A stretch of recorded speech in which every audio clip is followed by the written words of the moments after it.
كل ده سببه تأثير العمر، الجاذبية، اللايف ستريس اللي احنا عايشين فيه دلوقتي. وكمان أهم حاجة في الفترة الأخيرة فقدان الوزن مع تكرار عمليات السن.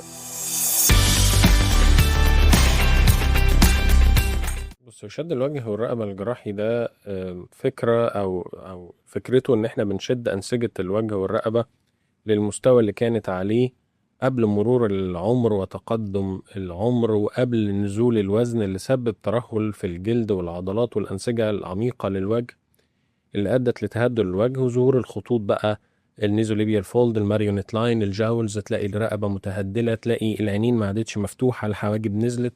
كل ده سببه تأثير العمر، الجاذبية، اللايف ستريس اللي احنا عايشين فيه دلوقتي.